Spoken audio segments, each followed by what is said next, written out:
Good morning, friend. Welcome to the SBI Securities Daily Morning Podcast. Today, we will cover global market updates, key corporate development, key economic event to track, key actionable base fund news flow and fund flow activities, and what should be our trading and investment strategy for next few days.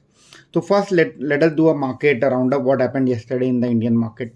So yesterday we saw Nifty as well as Sensex closing with a minor change. After seeing a four consecutive decline till Monday, so we have seen a flattish close yesterday in the trading session. However, we have seen a broader market indices like BSC mid cap ending higher by 0.5%, BSC small cap ending marginally in green to the tune of 0.1%. Advanced decline ratio was in favor of bears with 1900 decline and 1874 stocks in green. 171 stocks remain unchanged on BSC. In terms of key gainers, so yesterday we saw Bajaj Finance and Bajaj Finserv were up post the fundraising news by Bajaj Finance. So that has changed the sentiment in favor of Bajaj Finance. We saw MCX up by 7% post news of migration to the new software from 1st of October. Kindly note the MCX has paid a hefty fees to renew its own old software with 63 Moons technology, and as the company shift to the new software by TCS, it will reduce the software cost, and that will be adding profitability to the company, and hence we have seen a positive reaction in MCX. So we saw cement stocks like Dalmia Bharat were also in green post news of further price hike, cement price hike in certain regions of India. At the same time, we saw minor bounce back in some railway counters like IRCTC, RVNL, etc. Now moving on to the global update. So yesterday we saw all the three benchmark indices, Dow Jones, Nasdaq, and S&P were in green, marginally up by 0.4 to 0.5%. So we saw electric vehicle giant Tesla up by 0.9%, Nvidia up by 1.5%, and at the same time technology companies like Apple and Microsoft were also in the green to the tune of 0.7% and 0.2%. Now, in what is happening in US market is that US 10-year bond is trading close to 4.54%, and remember this number is highest since 2007. And at the same time, US dollar index has inched up to 106 level. So if you remember, US dollar index was trading at the levels of nearly 100 in the month of July, and now in the span of last 3 months it has scaled up to 106 level. What this indicates is that US dollar is getting stronger against the all the other key six currencies, and it is slightly negative for emerging economies like India. So the impact of that is also seen on Indian rupee. So we are seeing rupee right now trading nearly to the levels of 83.2, and it was weaker in the trade yesterday by 20 paisa. Despite of the positive sentiment from news that Indian government bond will be included in the JP Morgan index, despite of that, we have seen again a pressure on the Indian rupee, and it is trading close to it levels of 83. So moving on to the European market. So again, European markets are trading weak. So we have seen yesterday all the key European markets in the red to the tune of 0.7 to 1%.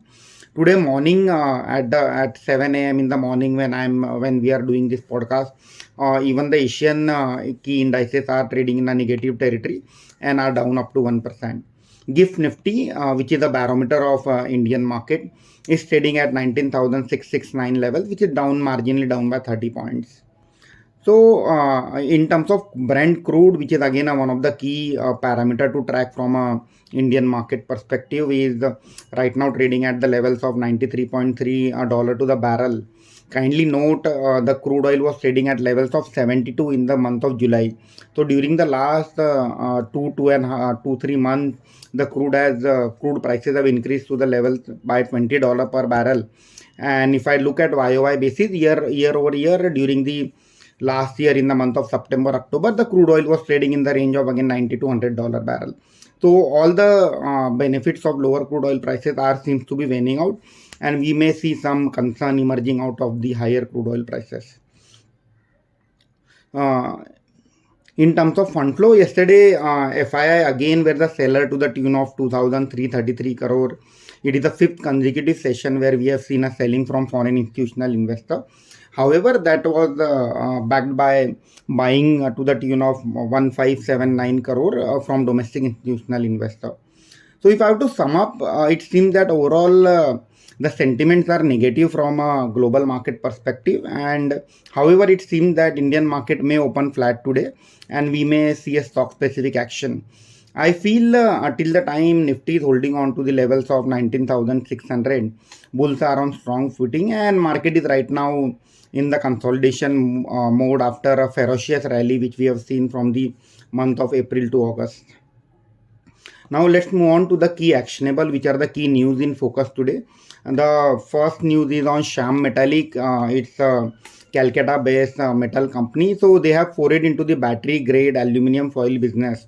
So for the lithium-ion battery, there is a one foil which is needed to manufacture that battery, and that aluminum foil will be manufactured by Sham Metallic. So we may see some positive sentiment or a positive effect on the Sham Metallic share. Another development is on Century Textile. So the company has launched a new real estate project in Bangalore, and the project is likely to have a revenue potential of 3,000 crore. So that's a big number. So we may see some positive reaction on in Century Textile today.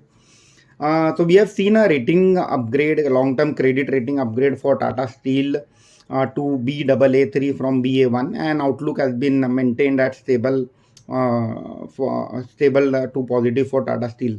So that's positive for Tata Steel in medium to long term. What happens whenever there is an upgrade in a rating, the cost of fund tends to go down, and there is a reduction in interest cost. But the effect will take a slightly longer time. In a medium to long term, it is positive for Tata Steel. Now the next development is on Mahindra and Mahindra. So Canada's Ontario fund will buy 20% stake in company's unit Mahindra Tego for 35 crore. The stake sale will be completed by Jan 2024. So it's a marginally positive for Mahindra and Mahindra. The company which has recently listed, which is Vishnu Prakash Pungalia, they have reported the first set of results post IPO for the month of June.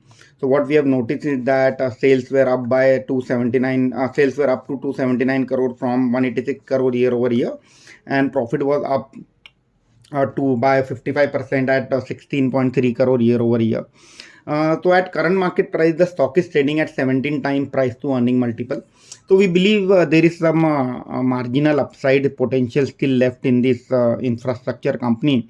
So one can look at the stock when the stock correct. Buy on dip is the right strategy to play on this story. So another development is on Stride Pharma. So Stride Pharma is demerging or spinning off its CDMO business into the new company, which will be called as One Source. So shareholders of Stride Pharma will get one share of One Source for every 2 shares of Stride Pharma. So that's the kind of value unlocking for Stride Pharma shareholder. It's positive in long term for Stride Pharma. Now let's check which are the IPOs in focus. So today is the last day for Manoj Vaibhav Jeweler IPO. As we have discussed earlier, also it's a small player in micro market of Andhra and Telangana. Post-issue market cap is likely to be 1,000 crore. So it's a small company. However, the one thing which is in favor of this IPO is the attractive valuation. So the company has launched the IPO at price to earning multiple of 14x. So one can apply to this IPO for a medium to long term perspective. So today it's a day 2 for 2 IPOs, Updater Services and JSW Infrastructure. JSW Infrastructure is the second largest port operator in the India, and this company can be on radar for a long-term investor. In terms of new listing, Nuvama, if you remember, so Nuvama has been demerged from the Edelweiss. Nuvama is the wealth management arm of Edelweiss, and it will get listed today. So it's one of the quality business, and management has went on record to say that they are going to aggressively add customers over next 3 to 5 years. So this company should be on radar for a long-term investor. In terms of fund flow, so we have seen buying from promoters of Som Distillery, IRB Infrastructure, Maharashtra Simles, UI Fincorp. So all these stocks can be on radar. Remember, whenever the promoters buy from the open market, they are the first one who knows what is happening in the company, and that shows that those stocks should be on radar. Obviously, we should do our own analysis before piggybacking on promoter buying. Yeah. So let us conclude. So what I feel is that Nifty is likely to open flat today and may consolidate for the week. Kindly note, this week is a monthly expiry, so we may some volatility due to the expiry also, and post expiry, which is on Thursday, we may see a clear direction. So 28th September is the expiry day, and post that we may see some direction in the market once this expiry is over. However, stock-specific news-driven action will be seen in the Indian market. The only thing which is worrying at the current juncture for the Indian market as well as for global market is the high crude oil prices. So crude oil prices, as we have discussed, are trading near to $94 to $95 per barrel. For Indian market, a weak rupee is the kind of concern, which is again due to the strong US dollar index. So US dollar index is currently trading at 106 level. A strong US dollar index can be a negative for metal stocks also, and as well as for emerging market from a fund flow perspective. So one should focus on stocks from a sector like mid-sized private banks, so where the valuations are comfortable. The banks like Karnataka Bank, Karur Vysya Bank, Federal Bank, or for that matter, select public sector banks like Indian Bank, Bank of Baroda. FMCG companies like HUL, Tata Consumer can be on radar. Infrastructure companies where still the valuations are comfortable, so companies like PNC, KNR, those can be on radar. And companies from fast growing sectors like smart meter, railway wagon, or for that matter companies which are riding on Indian consumption stories like auto and select auto ancillary companies like Maruti can be on radar. So that's all for the day, friends. Thank you and good day. Investment in securities market are subject to market risks. Read all the related documents carefully before investing.